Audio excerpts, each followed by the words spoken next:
World top 100% scholarship తో admission పొందాలి అనుకున్నా India's top competitive exams IIT NEET IAS design law group 1 government jobs etcetera guidance కావాలి అన్నా India and world top universities లో medicine law finance join అవ్వాలన్నా students and parents కి career counselling కావాలన్నా మీ కెరియర్ డెసిషన్ డబుల్ చెక్ చేసుకోవాలి అనుకున్నా 25 years experience doctor Satish IRSC గారిని సంప్రదించండి. నమస్తే, నేను గాయత్రి. వెల్కమ్ టు ప్రైమ్ 9 విద్యా ఉద్యోగ అవకాశాలు కార్యక్రమం.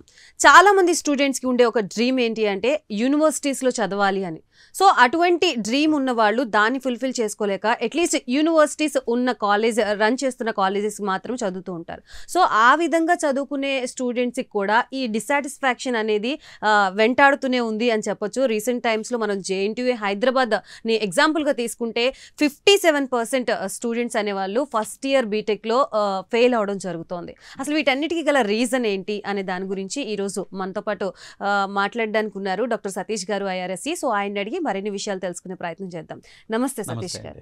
సతీష్ గారు, నేను చెప్పినట్టుగా చాలా మంది స్టూడెంట్స్కి ఉండే డ్రీమే అది యూనివర్సిటీస్లో చదవాలి, యూనివర్సిటీ నుంచి బయటకు వస్తే ఒక వాల్యూ ఉంటుంది అని చెప్పి. సో అటువంటి ఫుల్ఫిల్ చేసుకోలేని వాళ్ళు అట్లీస్ట్ కాలేజ్ రన్ చేస్తున్న యూనివర్సిటీస్ ఉంటాయి కదా, జేఎన్టీయూ అఫిలియేటెడ్ కాలేజ్. సో అలా చదివిన స్టూడెంట్స్ కూడా రీసెంట్ టైమ్స్లో ఫెయిల్ అవడానికి గల రీజన్స్ ఏంటి? ఇది జనరల్గా అంటే జేఎన్టీయూ హైదరాబాద్ అనేది మన తెలంగాణ రాష్ట్రానికి పెద్ద యూనివర్సిటీ అంటే అది.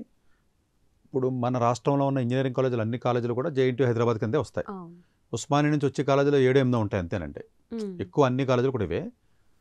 కొంచెం హిస్టరీకి వెళ్ళినట్లయితే ఈ జేఎన్టీయూ అనేది నాగార్జున సాగర్ ఇంజనీరింగ్ కాలేజ్ అనేవారండి. 1960స్లోనే ఉంది, ఇప్పుడు కొత్తది కదండి. 1965 అసలు ఎవరో పుట్టలేదు మనం ఇప్పటికి. తర్వాత 1972కి వచ్చేటప్పటికి ఒక టెక్నాలజికల్ యూనివర్సిటీ చేశారు.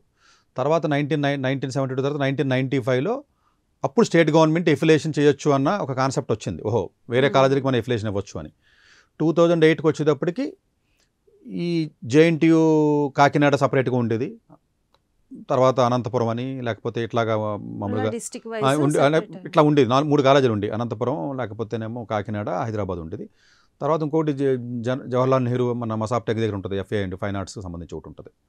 మళ్ళీ తర్వాత ఇంకో కొంతకాలం పోయిన తర్వాత జేఎన్టీయూని కాన్స్టిట్యూషన్ కాలేజ్ జగిత్యాలని సపరేట్ అయిన తర్వాత సుల్తానాపూర్ అని, సిరిసిల్ల అని, మహబూబ్ నగర్, పెద్దపల్లి ఇలాంటి ఏరియాస్ అన్నీ కలిపి మళ్ళీ యూనివర్సిటీ కాలేజీలు పెట్టారు. అంటే ఓవరాల్గా జేఎన్టీయూ హైదరాబాద్ అనేది సపరేట్ చేసేసారు. ఆంధ్రాకేమో 2, కాకినాడ, అనంతపురం. దీనికి వచ్చేసరికి హైదరాబాదు. మళ్ళీ హైదరాబాద్కి సపరేట్గా 8 కాన్స్టిట్యూంట్ దానికి సంబంధించిన యూనివర్సిటీస్ గవర్నమెంటే పెట్టారు. పెట్టి ఈ హైదరాబాద్ మెయిన్ హెడ్ కింద ఉంటుందండి. ఈ హైదరాబాద్కి ఎఫిలియేటెడ్ కాలేజెస్ అంతే కదండి. ఇదంతా స్టోరీ.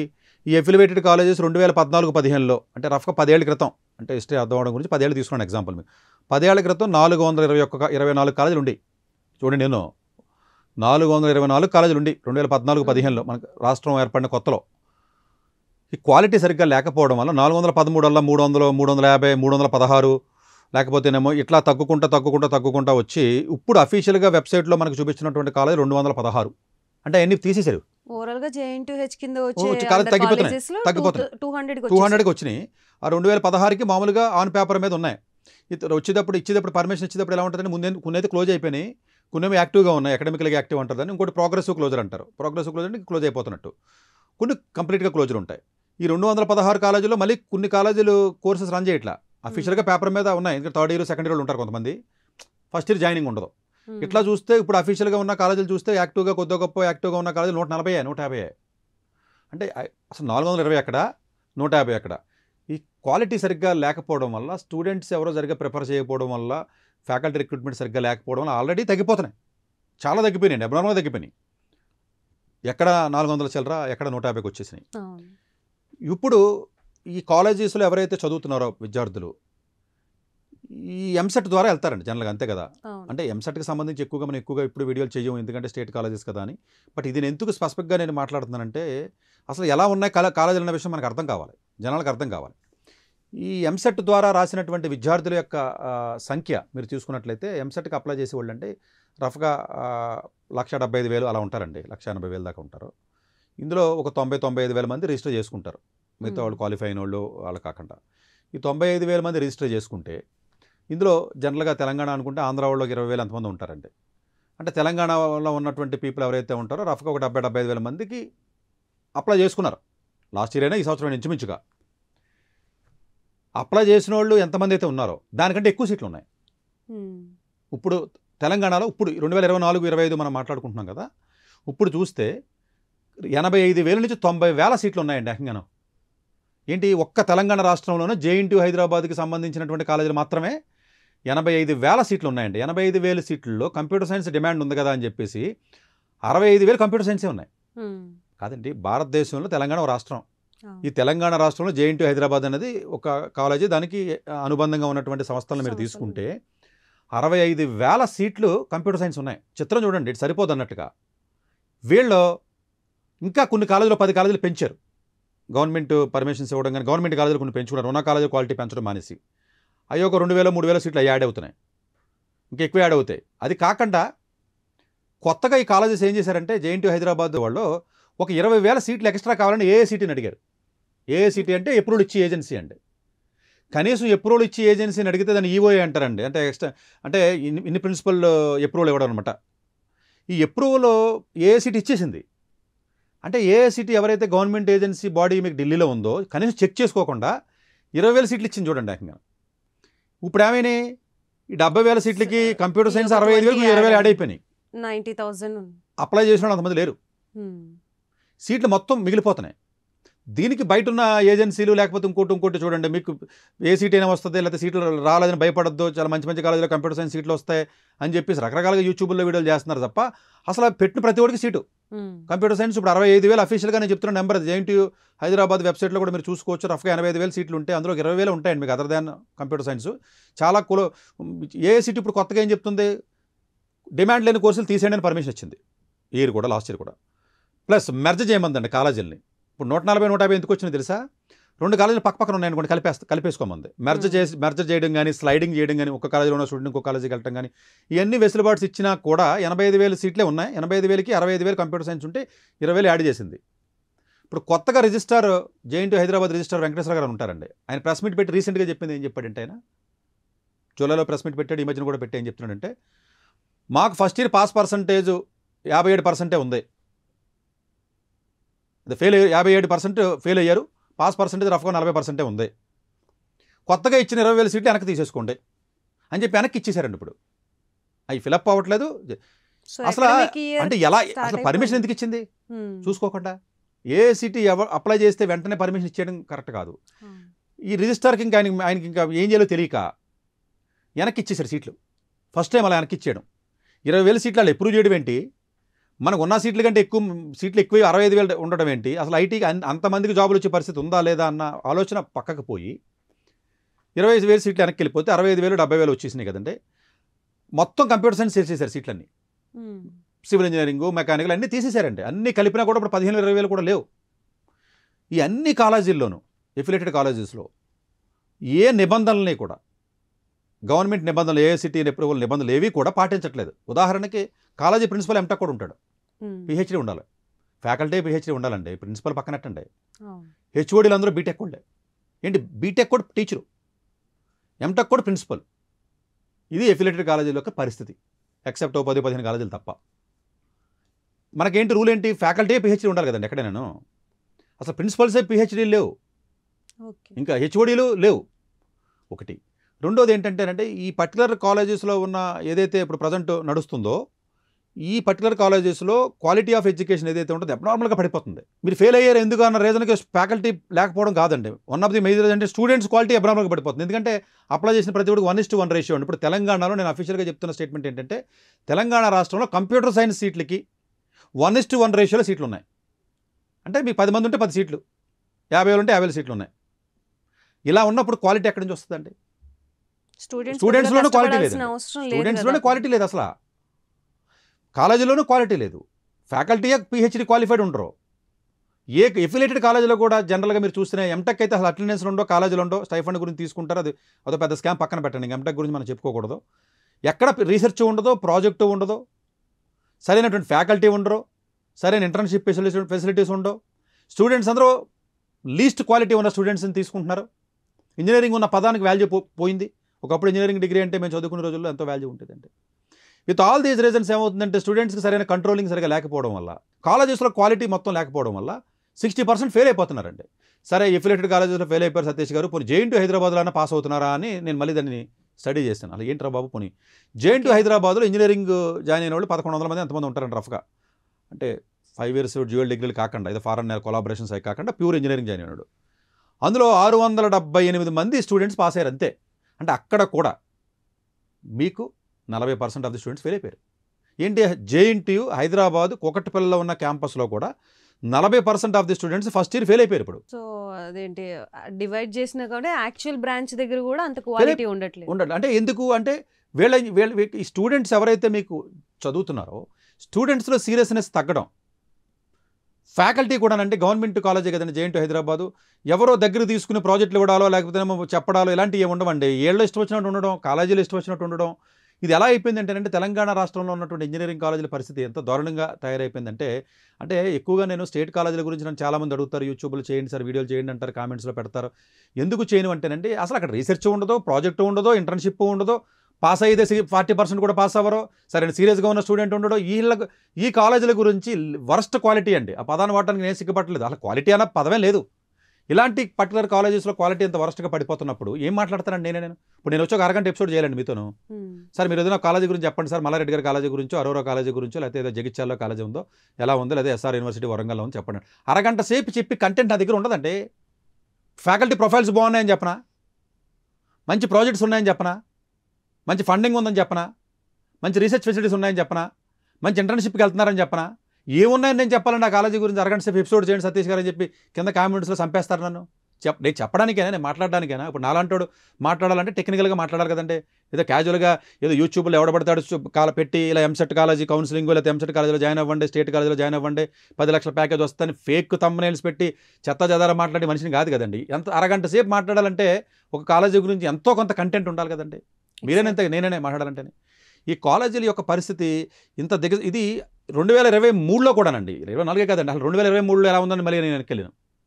ఇప్పుడు మాట్లాడేటప్పుడు అథెంటిక్గా మాట్లాడడానికి ప్రయత్నం చేస్తాను, నేను బోర్డు రీసెర్చ్ చేస్తానండి. 2023లో అసలు జేఎన్టీయూ పరిధిలో ఉన్న కాలేజీలో పాస్ పర్సెంటేజ్ వస్తే అప్పుడు కూడా అంతే. ఇదేదో కొత్త అనుకున్నాను. రిజిస్టర్ గారు పాపం ఆయన చెప్పాడు కదా ఏంటి అని చెప్పి నేను చూసి డెప్త్ వెళ్ళి ఆయన ఇంటర్వ్యూ చదివి లేకపోతే వెనక్కి వెళ్ళి చూస్తే 2023లో కూడా ఎఫిలేటెడ్ కాలేజీలో మళ్ళీ అంతేనండి, 40-50% స్టూడెంట్స్ ఫెయిల్ అయిపోతున్నారు. అంటే ఫైనల్గా పోనీ ఎంతమంది పాస్ అవుతున్నారు చూసా. పోనీ ఫస్ట్ ఇయర్ కదా, పోనీ second year third year supplementary కొన్ని పాస్ అయ్యి వెళ్తున్నారు కదా అని చూశానండి. ఫైనల్గా కూడా వచ్చేటప్పటికి చాలా కాలేజెస్లో ఎక్సెప్ట్ ఒక 10-15 కాలేజీలు తప్ప అక్కడ కూడా 50%-40% ఫెయిల్ అయిపోతున్నారు. అట్లీస్ట్ ఫస్ట్ ఇయర్లో ఈ విధంగా ఉన్న ఫైనల్లో కొంతమంది కవర్ అయినప్పటికీ వీళ్ళ డీవియేషన్స్ అయిపోయి కాదండి. ఎవరి చేతిలో ఇప్పుడు హాస్టల్స్ కానీ, మొబైల్స్ కానీ, కల్చర్ కానీ, దొంగతనాలు చేయడం కానీ ఒకటి కాదండి. ఎన్ని రకాల పనులు జరగకూడదో డిఫరెంట్గా అలా జరుగుతున్నాయి. అన్ఫార్చునేట్ థింగ్ అంటే. సో ఇది ఈ కాలేజెస్కి సంబంధించి మనం పేరెంట్స్ కానీ స్టూడెంట్స్ కానీ అడగవలసినటువంటిది ఏంటంటే గవర్నమెంట్ని అడగవలసింది తలా తోక లేకుండా ఏ సీట్లు లాంటిది 20,000 సీట్లకి ఎప్పుడు ఇవ్వడం ఏంటి కంప్యూటర్ సైన్స్కి. అసలు ఉన్న కాలేజీల్లో ఉన్న సీట్లకి 65,000 సీట్లు కంప్యూటర్ సైన్స్ సీట్లు డిమాండ్ ఉందండి. చాలామంది పెద్ద పెద్ద అమెజాన్కి వెళ్తాను, గూగుల్కి వెళ్తాను, ఫేస్బుక్కి వెళ్తాను అంటారు కదా. అసలు ఆ కంపెనీలో ఎంతమంది ఎంప్లాయీస్ ఉంటారో తెలియదండి చాలామందికి. పెద్ద పెద్ద కంపెనీలు ఫేస్బుక్, గూగుల్ లాంటి కంపెనీల్లో కూడా 70,000, 80,000, లక్ష ప్రపంచవ్యాప్తంగా 1,00,000 ఉంటారండి. ఇప్పుడు నేను చెప్పిన ఫ్యాన్ కంపెనీస్ అంటారండి, ఫేస్బుక్ కానీ, అమెజాన్ కానీ, నెట్ఫ్లిక్స్ కానీ, యాపిల్ కానీ, గూగుల్ కానీ, ఈ కంపెనీస్ అన్నీ కలిపినా 3 లక్షలు లేరండి వరల్డ్ వైడ్. పోనీ ఇండియాలో టాప్ కంపెనీస్ టీసీఎస్ కానీ ఎక్కువ ఉండేది, విప్రో కానీ, హెచ్సిఎల్ టెక్నాలజీ కానీ, ఇన్ఫోసిస్ కానీ, ఏవైతే మీకు కంపెనీస్ టాప్ 5 కంపెనీస్ ఏవైతే మీకు ఉన్నాయో ఈ 5 కంపెనీలు మొత్తం కలిపినా కూడా మొత్తం అన్నీ కలిపినా కూడా పట్టుమని ఒక 10-11 లక్షలు ఉండరు. అంటే మీరు అనుకున్నట్టుగా ఐటీ ఫర్మ్స్లో అన్ని లక్షల ఉద్యోగాలు ఉండవండి. చాలా కంపెనీస్లో 1,000-2,000 ఉంటాయి. ఒక్క రాష్ట్రానికే, తెలంగాణ రాష్ట్రానికి 65,000 మంది ఓన్లీ జేఎన్టీయూ హైదరాబాద్కి ఇంతమందిని ప్రొడ్యూస్ చేసేస్తే మనం ఓన్లీ కంప్యూటర్ సైన్స్ ఇంతమంది ప్రొడ్యూస్ చేసేసి ఇన్ని సీట్లు పెంచేసి ప్రొడ్యూస్ చేసేస్తే వీళ్ళకి జాబులు ఇచ్చే పరిస్థితి ఎక్కడ ఉంటుందండి. ఇప్పుడు ఇన్ఫోసిస్ ఉన్నా, ఇంకొకటి ఉన్నా, ఇంకొక కంపెనీ ఉన్నా, వాళ్ళు తీసుకునేది వేలల్లో ఉంటుందండి. 1,000, 2,000, 3,000 భారతదేశ వ్యాప్తంగా తీసుకుంటారు వాళ్ళు. ఇప్పుడు మీరు లక్షల్లో తీసుకోవాలి. స్టూడెంట్స్ క్యాపబిలిటీని బట్టి కూడా వాళ్ళ పర్సెంటేజ్ని బట్టి ఉంటుంది కదా. సో ఇక్కడ క్వాలిటీ లేకపోతే వాళ్ళు ఫ్యూచర్లో ఇబ్బంది పడతారు. ప్రాజెక్ట్లే ఉండవండి వీళ్ళకి, ఇంటర్న్షిప్స్ చేయలేరండి వీళ్ళు. అసలు ప్రాజెక్ట్ అంటే తెలియదు, ఆన్లైన్ పని చేసుకుంటారంటే అది చేయట్లేదండి. అంటే ఓవరాల్గానండి జేఎన్టీయూ హైదరాబాద్ అనేది ప్రెస్టీజియస్ కాలేజ్ అండి. ఇక్కడ తక్కువ ఎక్కువ జేఎన్టీయూ కాలేజ్ ఎలాంటిది అంటేనండి ఇప్పుడు ఫార్మా జేఎన్టీయూ కాలేజీ హైదరాబాద్ అనేది స్పెషల్గా ఏంటంటే చాలా కాలేజీలు ఉన్నాయి మనకి. ఇప్పుడు ఫార్మా ఉన్నాయనుకోండి, ఆల్మోస్ట్ ఒక 7,000 సీట్లు ఉన్నాయండి. ఎంటెక్ 3,500, ఎంఫార్మా వచ్చి ఒక 2,800, ఎంబీఏ వచ్చి ఒక 10,000 సీట్లు, ఎంసీఏ వచ్చి ఒక 1000 సీట్లు, ఇలా చాలా అన్ని రకాల కోర్సులు జేఎన్టీయూ కింద వస్తాయండి. ఇన్ని ఎఫిలియేటెడ్ కాలేజీలు ఉన్నప్పుడు జేఎన్టీయూ హైదరాబాద్లో చాలా బాధ్యతగా ఆ క్వాలిటీని ఇన్ష్యూర్ చేయాలి కదా. నిజ నిర్ధారణ కమిటీ అని ఉంటుందండి, పేరు వినే ఉంటారు మీరు, ఎప్పుడైనా న్యూస్లో చెప్పుంటారు. ఇలాంటి కమిటీలు వేయడం వల్ల అది ఉత్తినే వేసినట్టే కదండి. నిజ నిర్ధారణ కమిటీ అని చెప్పి వేయడం ఎందుకు, కాలేజీలకు వెళ్ళటం ఎందుకు? అక్కడ ఫ్యాకల్టీ లేరని తెలుసు పిహెచ్డీ వాళ్ళు. 50% ఆఫ్ ది ఫ్యాకల్టీ హైర్ చేయరు. ఇన్స్పెక్షన్కి వచ్చినప్పుడు వేరే వాడిని తీసుకొచ్చి కూర్చోబెడుతున్నారు. పాఠం చెప్పడానికి సరైన స్కిల్ ఉండదండి. ఆ కాలేజీల్లో నాకు ఎంసెట్లో 50,000 ర్యాంక్ వచ్చిందండి, ఎంసెట్లో 30,000 ర్యాంక్ వచ్చిందండి, ఏ కాలేజీ జాయిన్ అవ్వాలి సతీష్ గారు మీరు చెప్పండి, మీరు అసలు మమ్మల్ని పట్టించుకోవట్లేదంటే ఇలా ఉన్న కాలేజీల గురించి ఏం మాట్లాడతానండి నేను? నాలాంటి వాడు మాట్లాడడం కరెక్ట్ కాదు కదా. అది లేదు క్వాలిటీ. దాన్ని ఇంప్రూవ్ చేయాలంటే మీరు అడగాలి గవర్నమెంట్ని. పబ్లిక్ ఎవరైతే కాలేజీలు బాగున్నాయని నాలాంటి వాడిని అడుగుతున్నా, నన్ను కాదు అడగవలసింది. కనీసం 40% కూడా పాస్ కూడా ఇలాంటి కాలేజీలో చాలా ఈజీగా ఉంటుందండి పాస్ అవ్వడం. పెద్దంత క్వాలిటీ అంత టఫ్గా ఏమి ఉండదండి, ఇది ఐఐటీలో ఉన్నట్టుగా ఇంకో చోట ఉన్నట్టుగా. కానీ అక్కడ కూడా వీళ్ళు ఫెయిల్ అయిపోతున్నారు. ఫెయిల్ అయిపోవడం ఏంటండి అసలు మరి ఘోరంగా అనేది. సో స్టాండర్డ్స్ అనేవి అసలు ఫ్యాకల్టీకి లేదు, కాలేజీకి లేదు, స్టూడెంట్స్కి లేదు. ఇదంతా సొసైటీకి మరి మనకి ఇబ్బందే కదండి ఇది. సో స్టేట్ కాలేజీలను తక్కువ చేయడమో లేకపోతే నేను ఎక్కువ చేయడం అన్న పర్స్పెక్టివ్ కాదండి. అంటే ఓవరాల్గా చూడండి, ఇంటర్మీడియట్ మనకి ఈ తెలంగాణ రాష్ట్రంలో 4 లక్షల మంది ఎంతమంది పాస్ అవుతారండి, రాస్తారు. 4 లక్షలు, కానీ పాస్ అయితే కనీసం 3.5 లక్షలు వేసుకున్నా ఒక 5 లక్షల మంది రాస్తారు ఇంటర్ సెకండ్ ఇయర్. కొంతమంది ఫెయిల్ అయిపోతారు. దగ్గర 1,00,000 మంది ఇలా ఇంజనీరింగ్ వెళ్ళిపోతున్నారు. మిగిలిన వాళ్ళు ఇంకా ఘోరం, సరే బీఏలో, బీకామ్లో, బైపీసీలో లేదా బయోటెక్నాలజీలో, ఫార్మాలో ఆ కోర్సులకి వెళ్తున్నారు. మొత్తం ఇంతమందిలో తెలంగాణ రాష్ట్రం నుంచి వచ్చేదో 3-3.5 లక్షల మంది బయటకు వస్తారు గ్రాడ్యుయేషన్ చేసి కదండి. నిజంగా కొద్ది గొప్ప క్వాలిటీ ఉండి మంచి శాలరీస్ ఉన్నటువంటి చూసుకుంటే 30,000-40,000 మించి కూడా ఉంటారండి వీళ్ళు.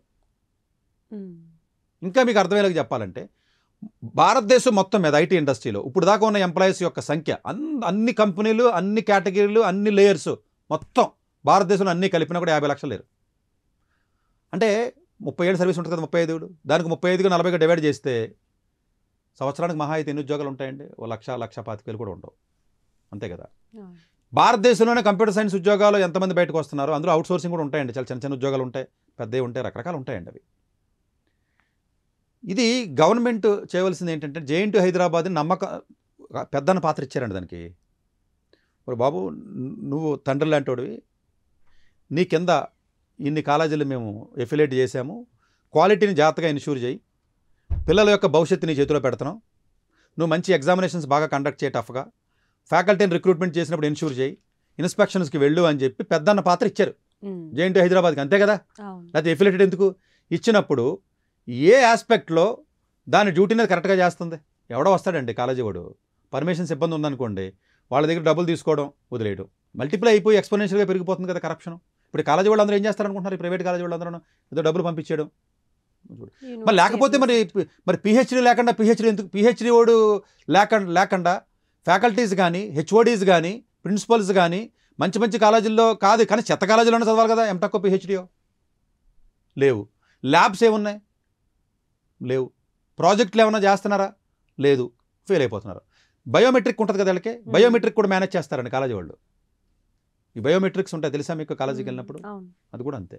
అందువల్ల ఏంటంటే కాలేజీ జాయిన్ అయ్యేటప్పుడు నేను చెప్పే సలహా ఏంటంటే, ఇప్పుడు నేను కాలేజీ క్వాలిటీని జేఎన్టీయూ హైదరాబాద్ నేను మార్చలేను, ఆ కింద ఉన్న కాలేజీల క్వాలిటీని కూడా నేను మార్చలేను, నేను చెప్పగలను అంతేనండి. మా అయితే నా వాయిస్ రైట్ చేయగలను, కొంతమందికి రీచ్ చేయగలను, ఎవరైనా పర్సనల్గా తెలిసినప్పుడు చెప్పగలను.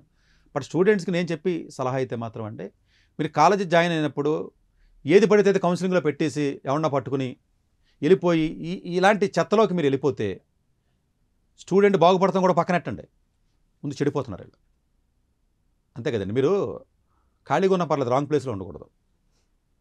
మీరు వ్యాపారం చేయకపోయినా పర్లేదు, వ్యాపారం చేసి డబ్బులు పోగొట్టుకోకూడదు. మీరు వ్యాపారం చేయకపోతే 3 లక్షలు తినడానికి సంవత్సరానికి, వ్యాపారం చేస్తే 30 లక్షలు పోతుంది అనుకోండి, ఏం చేయాలి తెలియని వాళ్ళు? అదేంటండి గాయత్రి గారు అత్తమని ఖాళీగా ఉంటున్నారు 10 సార్లు నేను అన్నా, చేస్తే నా 30 లక్షలు పోతాయి సతీష్ గారు, నేను ఖాళీగా కూర్చుంటే 3 లక్షలు పోతే నేను ఖాళీగా కూర్చొని తింటానని చెప్పాలి మీరు. ఎందుకంటే అదే బెటర్ కదా, ఖాళీగా కూర్చొని తింటేనే బెటర్. వ్యాపారం చేసినప్పుడు పోతాయని తెలిసినప్పుడు, పోయే అవకాశాలు ఎక్కువ ఉన్నప్పుడు మీరు తెలివైన వాళ్ళు అయితే వ్యాపారం చేయరు. ఉత్తినే జనాల గురించి వ్యాపారం అయితే చేస్తారా? చేయరు కదా. మీరు అందరూ తిడతారని, అదేంటి అమ్మాయి నువ్వు ఇంట్లో కూర్చొని ఖాళీగా తింటున్నావు, ఏం పని చేయట్లేదు అంటే అదే బెటర్. మీరు తిట్టించుకుని ఖాళీగా ఉండటమే బెటర్. ఎందుకని దానివల్ల జరిగే నష్టం తక్కువ కదా. కాలేజీల్లో చదవడం కంటే కూడా నేను ఎందుకు చెప్తున్నానంటేనంటే, ఒక సంవత్సరం ఆగండి కనీసం, మంచి కాలేజీకి చదువు. అప్పుడు సరిగ్గా మీకు ఏదో చిన్న చిన్న ఇబ్బందుల వల్ల సరిగ్గా చదవలేకపోయాడు పిల్లడు, ఇప్పుడు బుద్ధి తెచ్చుకున్నాడు, జ్ఞానోదయం అయింది మీకు పేరెంట్స్కో. కనీసం మంచి కాలేజీకి వెళ్ళడానికి ప్రయత్నించండి. కాలేజీకి వెళ్ళి దయచేసి ఒకసారి చూసుకోండి. హైదరాబాద్లో కూర్చొని కౌన్సిలింగ్లో పెట్టేస్తారని ఇంట్లో కూర్చొని కౌన్సిలింగ్ పెట్టకూడదండి. కాలేజీకి వెళ్ళి చూసుకోవాలి, ఓహో ఈ కాలేజీ ఎలా ఉంది, ఎవడో యూట్యూబ్లో చెప్పాడు కదా, లేకపోతే ఏదో కాలేజీ ఎంసెట్ గురించి వందల యూట్యూబ్ వీడియోలు వస్తాయండి. అలా ఎంసెట్లో ఉన్న ఏ కాలేజీలు బెటర్గా ఉన్నాయని చెప్పడానికి ఏముందండి మనం. సో పిల్లల్ని తల్లిదండ్రుల్ని ఈ కౌన్సిలింగ్ పెట్టి ఇప్పుడు వెళ్తున్నారండి చాలామంది పిల్లలు. దయచేసి కాలేజీలో ఫ్యాకల్టీ ఎవరు ఉన్నారు, వాళ్ళ క్వాలిఫికేషన్స్ ఏంటి, హెచ్ఓడి ఎక్కడ చదివాడు, పిహెచ్డి, ప్రిన్సిపల్ ఎక్కడ చదివాడు, ఫ్యాకల్టీ స్టూడెంట్ రేషియో మెయింటైన్ అవుతుందా లేదా, ల్యాబొరేటరీ సరిగ్గా ఉన్నాయా లేవా, అక్కడ ఉన్న స్టూడెంట్స్కి ఇంటర్న్షిప్స్ ఎంతమందికి వచ్చినాయి, క్లాసులో ఎంతమందిని కూర్చోబెడుతున్నారు, సరైనటువంటి ఫెసిలిటీస్ ఉన్నాయా లేవా, ఈ ఏమీ చూసుకోకుండా జస్ట్ గుడ్డిగా మీరు కౌన్సిలింగ్ పెట్టేసి మీరు పంపించేయడం వల్ల మీ పిల్లల్ని మీకు ప్లస్ కాదండి. వాళ్ళు వెరైటీగా తయారయ్యి, ఇంకా అంతకంటే నేను చెప్తే బాగోదు, చాలా వరస్ట్గా తయారయ్యి 4 ఏళ్ల తర్వాత బయటకు వచ్చి ఒక అన్రెస్ట్ కింద వెళ్ళిపోయే పరిస్థితి ఉంటుంది. కాబట్టి నేను అసలు స్టేట్ కాలేజీల గురించి చాలా తక్కువగా మాట్లాడతాను, నేను అసలు ఇప్పుడు వీడియోలు కూడా చేయను. బట్ ఇది చూసిన నాకు బాధ కలిగింది. 60% ఫెయిల్ అయిపోవడం ఏంట్రా బాబు, అసలు చాలా బాధాకరమైన విషయం అది. గుర్తింపు అలా జేఎన్టీయూ హైదరాబాద్లో ఫెయిల్ అయిపోవడం ఏంటి, అక్కడ ర్యాంక్ వచ్చి వెళ్తారు కదా స్టూడెంట్. అలాంటి కాలేజ్ దాని కింద ఉన్న ఎఫిలియేటెడ్ కాలేజెస్లో కొన్ని కాలేజీలోనే పాస్ పర్సెంటేజ్ ఉండాలి కదా.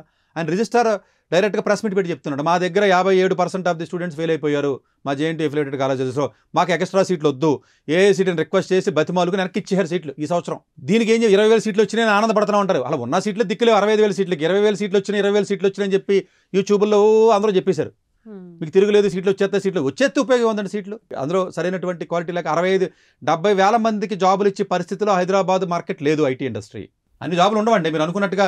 సో ఈ ఎలాగోలా తక్కువ పర్సెంటేజ్తో పాస్ అయిన స్టూడెంట్స్ ఏమో జాబ్స్ లేక సూసైడ్ చేసుకుంటున్న వాళ్ళు ఉన్నారు, ఆ వేలో వెళ్ళిపోతున్నారు. అంటే మనిషి కాదండి డెఫినెట్గా అండి. ఇప్పుడు ఒక్కసారి కాలేజీలో జాయిన్ అయిన తర్వాత రాంగ్ కాలేజీలో బ్యాడ్ హ్యాబిట్స్ వీక్నెస్ అలవాటు అవుతుంది కదా, అందులోంచి బయటకు రాలేకుండా డిప్రెషన్లోకి వెళ్తాడు. అటు ఫైనల్ అయిపోయిందో రిలైజ్ అవుతాడు, అయ్యో నా జీవితంలో పాడైపోయిందని, కానీ వెనక్కి తీసుకురాలేడు. అప్పటికే బ్యాడ్ హ్యాబిట్స్ వెళ్ళిపోతాయి, లెక్కరనో లేకపోతే సిగరెట్లనో లేకపోతే డ్రగ్స్ అనో ఇంకోటి అలవాటు పడిపోతున్నారు వీళ్ళు. ఈ అలవాటు పడిపోయిన తర్వాత ఏం చేయాలో తెలియదు, లోన్లీనెస్, డిప్రెషను ఇవన్నీ వచ్చే కదా మీకు. సూసైడ్స్ కానివ్వండి, లేకపోతే అన్రెస్ట్ కానీ, ఈ దొంగతనాలు కానీ ఇంకోటి జరుగుతుంది. వెళ్ళేటప్పుడు సంవత్సరం ఆగిపోండి దయచేసి. మీరు ఇప్పుడు అర్జెంటుగా మీరు మంచి కాలేజీ కాకపోతే మీరు వెళ్ళిపోయి అక్కడ పొడిసేది ఏమీ లేదు, ఇంకా పాడైపోవడం తప్ప. ఒక ఏడాది 2 ఏళ్ళు ఆగైనా కొంచెం మంచి కాలేజీకి వెళ్ళడానికి ప్రయత్నం చేయండి.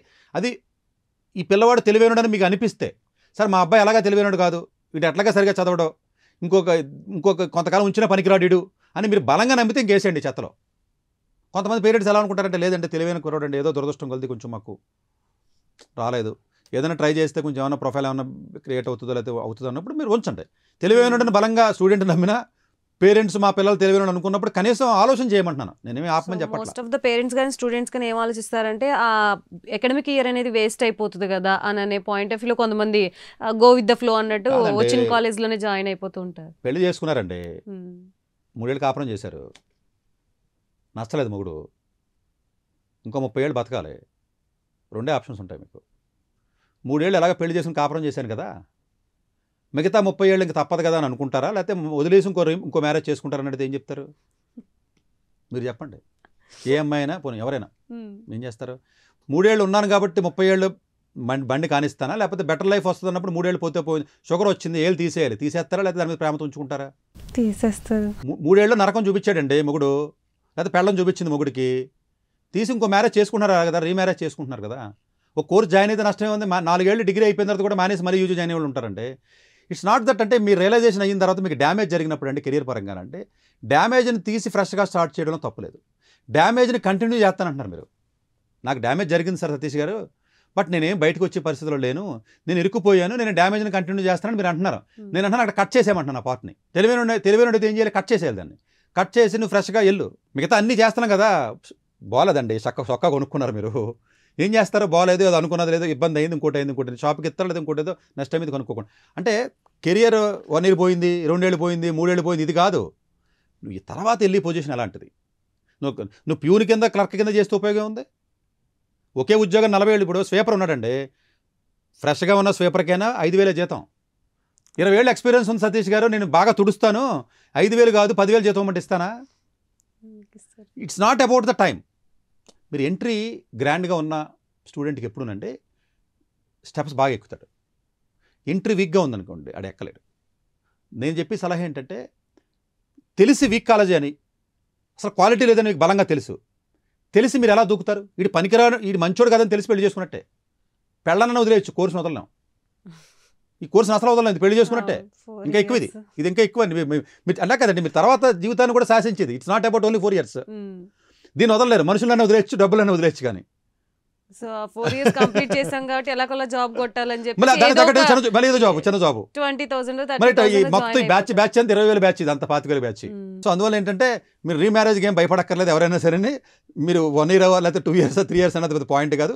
సో డెఫినెట్గా ఈ ఎంసెట్ కాలేజీలో జాయిన్ అయినప్పుడు మాత్రం ఈ ఫ్యాక్ట్స్ని మీరు గూగుల్, ఇప్పుడు ఎంత చెప్పాం కదా మన వీడియో, పేరెంట్స్ తెలివినట్టు ఏం చేయాలంటే, చదువుకున్న పేరెంట్ అయినా స్టూడెంట్ అయినా గూగుల్లోకి పోయి నతకాలి. JNTU హైదరాబాద్ పాస్ పర్సెంటేజ్ అంతా కొట్టండి రా బాబు, మీకు దండం పెడతాను నేను. ఎఫిలేటెడ్ కాలేజీలు ఏంటి, ఫ్యాకల్టీ ప్రొఫైల్స్ ఏంటి, ఇవి చూసుకుని ఒకసారి కాలేజీకి వెళ్ళి చూసుకోండి. చూసుకుని ఇది బాగోదని తెలిసినప్పుడు కూడా మీరు వెళ్ళటం వల్ల ఉపయోగం లేదు కదా. సో అప్పుడు ఏదైనా మీరు వేరే ఆల్టర్నేటివ్ ప్లాన్ చేస్తారో ఏం చేస్తారనేది మీ ఇష్టం అది. బట్ ఈ కాలేజీలో పరిస్థితి బాగోలేదని మాత్రం నేను చెప్పగలను ఎపిసోడ్ ద్వారా. అంతే. డిసిషన్ నేను ఎలా చెప్తాను, నువ్వు కాపురం చేస్తావు 30 ఏళ్ళు, లేకపోతే నువ్వు విడాకు చేస్తావు నేను చెప్పలేను, ఎగ్జాంపుల్ నేను చెప్పలేను. కాబట్టి డెఫినెట్గా ఇది వార్నింగ్ సైన్ ఉంటుంది. So it's not a good sign. Already comments చేసిన వాళ్ళు ఏమనుకుంటారు, సతీష్ గారిని స్టేట్ కాలేజెస్ గురించి చెప్పమంటే ఇంత బెదర కొట్టారేంటి అనుకుంటారు. కాదండి, నేను ఏమంటానంటే స్టేట్ కాలేజీలో కొన్ని కాలేజీలు బాగుంటాయి, నేను చెప్పేది కొన్ని బాగుండొచ్చు డెఫినెట్గా డీసెంట్గా. ఇప్పుడు CBIT అనో లేదా వాసవి అనో లేదా విజ్ఞానో VNR అనో లేకపోతే కొన్ని కాలేజీలో మెయింటైన్ చేస్తున్నారు. నేను ఏంటంటే ఇప్పుడు కూడా పర్సనల్గా మీరు వెళ్ళండి, నేను ఈ కాలేజీ మంచిది ఆ కాలేజీ మంచిది కదండి. ఇప్పటికే నాకు ఫోన్లు వచ్చి చచ్చిపోతున్నాను. నాకు అలా మినిస్టర్ల దగ్గర నుంచి, ఎమ్మెల్యే దగ్గర నుంచి, కాలేజీ ఓనర్ల దగ్గర నుంచి చచ్చిపోతున్నాను ఫోన్లు ఎత్తలేక. నాకు విపరీతమైన ప్రెజర్ ఉందండి. నేను అక్కడికి కాలేజీలు ఇంక అంతకంటే భయంకరంగా తిట్టలేను. నేను ఇప్పటికే అంత ఓపెన్గా చెప్పేది నేను ఒక్కడే 2 రాష్ట్రాల్లో. నేను ఒకటే మీకు తంబురులు అండి, కాలేజీకి వెళ్ళాలి, మీ డిపార్ట్మెంట్లో స్టూడెంట్స్ ఎంతమంది ఉన్నారో, మీ ఎంతమంది ఉన్నారో, ఫ్యాకల్టీ ఎంతమంది ఉన్నారో, ఒక్కొక్క ఫ్యాకల్టీ PhD చేశాడా లేదా, PhD చేస్తే ఎక్కడ చదివాడు, ప్రీమియర్ కాలేజీలో చదివాడా లేదా, HOD ఎవరో, అతనుకున్న క్రెడెన్షియల్స్ ఏంటి, ప్రిన్సిపల్ ఎవడో, ఇవన్నీ స్టూడెంట్స్ చూడడం స్టార్ట్ అయితే కాలేజ్ ఫ్యాకల్టీ తీసుకునేటప్పుడు కూడా అంతే స్ట్రిక్ట్గా తీసుకుంటారు. మీరు అడుగుతారు. మీరు ఒక ఇన్సిడెంట్ జరిగింది గుడ్లవెల్లూరులో, అది మనం సపరేట్గా వీడియో చేస్తాం. ధర్నా చేశారు మొబైల్ లైట్లు పెట్టి, న్యూస్లో మీరు చదివి ఉంటారు. సేమ్ కాలేజీ స్టూడెంట్సే మిగతా అన్ని కాలేజీల్లో కూడా. మాకు అసలు నామ్స్ ప్రకారం, గవర్నమెంట్ నామ్స్ ప్రకారం ఫ్యాకల్టీ సరిగా లేదు, క్వాలిటీ లేదని ధర్నా ఎందుకు చేయరు? అది నాకు క్వశ్చన్. ఎక్కడ చేయడం విన్నారా? లే అంటే నేను అది చేసిందని తప్పట్టట్లేదండి, అది 100% చేయాలని చెప్తాను. వీళ్ళని చేయమని కూడా ప్రేరేపించట్లేదు, ఎందుకు అడగట్లేదు అనే క్వశ్చన్ వస్తుంది. నేను అనేది ఇది కూడా ఇంపార్టెంటే కదండి. భోజనం బాగోలేదంటే ధర్నా చేశారు కదా మల్లారెడ్డి కాలేజీలో, పురుగులు వచ్చినాయండి, భోజనంలో ఏదో కలిసింది కదా అని చెప్పి మల్లారెడ్డి కాలేజీలో బయట వచ్చి ధర్నా చేసి మీడియా అంతా అడవాడు చేశారు కదా. IIIT కాలేజ్లో అలా అదే కాలేజీలో ఫ్యాకల్టీ సరిగా లేదు, మా దగ్గర సరైన మంచి PhD ఉన్నవాళ్ళు లేరు, స్టూడెంట్ సరిపడా ఫ్యాకల్టీ లేదు, గవర్నమెంట్ ఎందుకు రిక్రూట్మెంట్ చేయదు, సరైన ప్రాజెక్ట్స్ లేవు, ల్యాబొరేటరీస్ లేవు, ఎందుకు ల్యాబొరేటరీస్ లేవు, దీనికి ఎవడన్నా ధర్నా చేస్తాడేమో చూస్తున్నాను నేను గత 10 ఏళ్ళ నుంచి. ఇది చేయండి, ఉస్మానియాలో చేస్తారో లేదా JNTUలో చేస్తారో. ఇది చేస్తే ఓరు బాబు జనం ఊరుకోర్రా, పేరెంట్స్ ఊరుకునే పరిస్థితిలో లేరు, సొసైటీ ఊరుకునే పరిస్థితిలో లేదని భయం వస్తుంది అడిగి. ఆ కాలేజీ ఓనర్ భయం వస్తుంది. భోజనం లేదు, భోజనం లేకపోతే మళ్ళీ దాన్ని తప్పు అంటారు. ఇప్పుడు సతీష్ గారు ఏదంటే భోజనం లేకపోతే ధర్నా చేద్దా అంటారు. ఇప్పుడు వీటికంటే అది ఇంపార్టెంట్ అంటానండి, దీనికి చేస్తే చేయండి మీరు, అది వేరే విషయం. కానీ ఇట్స్ డిఫరెంట్ స్టోరీ కదా. గోడకి వెళ్ళలేదు, లేదా పెయింట్ లేదు, లేదా టాయిలెట్లో వాటర్ రావట్లేదు, అవన్నీ అవసరమే. ఇప్పుడు అవసరం కాదని కాదు, అవి పెద్ద ఇంపార్టెంట్ కాదంటాను. For me being a student, studies is the priority. బస్ ఏమంటే ఏది లేకపోయినా మీరు మేనేజ్ చేసుకోవాలండి. భోజనం లేకపోయినా మీరు ఏదో రకంగా ఆర్డర్ చేసుకుని ఆన్లైన్లో తింటారండి. చాలామంది ఫారెన్ వెళ్తున్నారు, వాళ్ళకి మెస్సలు ఉండవు, ఎలా తింటున్నారు వాళ్ళు? రకరకాలుగా తింటున్నారు. తిండి అంటే అవి మేజర్ కన్సర్న్ కాదండి. Quality of education is the main concern. So ఇది కాలేజీలు చెక్ చేసుకోండి. నేను వద్దని చెప్పట్లేదు, నేను అవునని చెప్పట్లేదు. చెక్ చేసి పారామీటర్స్ని దృష్టిలో పెట్టి ఎంతమంది పాస్ అయ్యారో కనుక్కోండి. కాలేజీకి వెళ్ళి బాబు ఫస్ట్ ఇయర్లో ఎంతమంది పాస్ అవుతున్నారు, సెకండ్ ఇయర్లో ఎంతమంది పాస్ అవుతున్నారు కనుక్కుని దాన్ని బట్టి డెసిషన్ తీసుకుంటే బాగుంటుందని నా ఉద్దేశం. Thank you so much doctor Satish గారు. సో చూసారు కదా JNTU హైదరాబాద్లో పాస్ పర్సంటేజ్ అనేది సతీష్ గారిని ఎంత కలిసివేసిందో. సో ఆ విషయాన్ని మీ ముందుకి తీసుకురావాలని ఎంతగానో ప్రయత్నం చేశాము. సో ప్లీజ్ అందరూ ఎవరైతే కాలేజెస్ని ఎంసెట్ తర్వాత చూస్ చేసుకోవాలనుకుంటున్నారో ప్రాపర్ కాలేజ్ని చూస్ చేసుకోవాలని కోరుకుంటున్నాం. సో ఇది ఇవాల్టి ప్రైమ్ నైన్ విద్యా ఉద్యోగ అవకాశాలు కార్యక్రమం. మరొక కార్యక్రమంతో మళ్ళీ కలుద్దాం. అంతవరకు సెలవు. నమస్తే. డాక్టర్ ఏ సతీష్ గారు ఏపీ తెలంగాణ విద్యార్థులకు సుపరిచితమైన పేరు.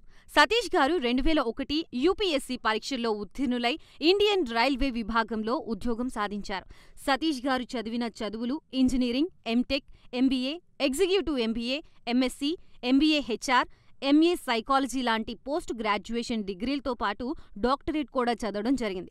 డాక్టర్ సతీష్ గారు నిరంతర విద్యార్థి. అలాగే సతీష్ గారు పలు ప్రతిష్టాత్మక కాంపిటేటివ్ పరీక్షల్లో యూపీఎస్సీ నిర్వహించే సివిల్ సర్వీసెస్ పరీక్షల్లో 159వ ర్యాంక్, అలాగే ఇంజనీరింగ్ సర్వీస్లో 24వ ర్యాంక్, గేట్ ఎగ్జామ్లో 4వ ర్యాంక్, క్యాట్ ఎగ్జామ్లో 99.8%, జీమాట్ ఎగ్జామ్లో 760 స్కోర్, ఇలా పలు కాంపిటేటివ్ ఎగ్జామ్స్లో మొదటి ప్రయత్నంలోనే ఎన్నో ర్యాంకులు సాధించారు. ఇన్ని క్వాలిఫికేషన్స్, డిఫరెంట్ కాంపిటేటివ్ పరీక్షల్లో ర్యాంకులు సాధించిన వ్యక్తులు మన ఇండియాలో చాలా అరుదని చెప్పాలి. ఇలాంటి అకాడమిక్ల పరంగా, కాంపిటేటివ్ల పరంగా ఇన్ని ర్యాంకులు సాధించడంతో పాటుగా గవర్నమెంట్ ఉద్యోగం చేస్తూ పలు అవార్డులు తీసుకున్నారు. సతీష్ గారికి జనరల్ మేనేజర్ అవార్డు జోనల్ లెవెల్లో, ఆల్ ఇండియా లెవెల్లో నేషనల్ లైఫ్ టైమ్ అచీవ్మెంట్ గుర్తింపులు దక్కాయి. అప్రిసియేషన్ ఆఫ్ ప్రెసిడెంట్ ఇండియా నుంచి గానీ life time Sevashri award from Andhra Pradesh మంత్రుల నుంచి అందుకున్నారు. వీటితో పాటు పలు రకాల అవార్డులు అందుకున్నారు. ఎన్నో ప్రతిష్టాత్మక ఆర్గనైజర్స్ సంస్థలో పర్మనెంట్ మెంబర్గా ఉన్నారు. కష్టపడి పైకి వచ్చిన వ్యక్తి కావడం వల్ల గత 20 సంవత్సరాల నుంచి ఎంతో మంది చిన్నపిల్లల దగ్గర నుండి 5, 6 తరగతి విద్యార్థుల నుంచి పెద్ద పెద్ద పీజీ, పీహెచ్డీ కాలేజీలకు వెళుతూ విద్యార్థులకి అవగాహన కల్పిస్తూ ఉంటారు. ప్రతి విషయంపైన డాక్టర్ సతీష్ గారు స్పష్టమైన అవగాహన కలిగి ఉన్నారు. డాక్టర్ సతీష్ బలంగా నమ్మే సూత్రం ఏంటంటే అవేర్నెస్ ఈజ్ ఎవ్రీథింగ్. మనిషికి అవేర్నెస్ ఉంటే ఏదైనా సాధించగలరు.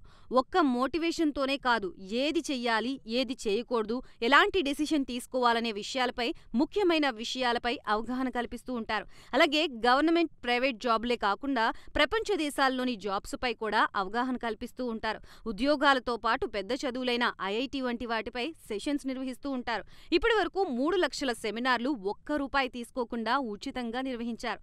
ఇందులో భాగంగా మన ప్రైమ్ 9 ద్వారా విద్యార్థులకి మోటివేషన్ ఇవ్వడానికి మీ ముందుకొస్తున్నారు డాక్టర్ సతీష్ గారు.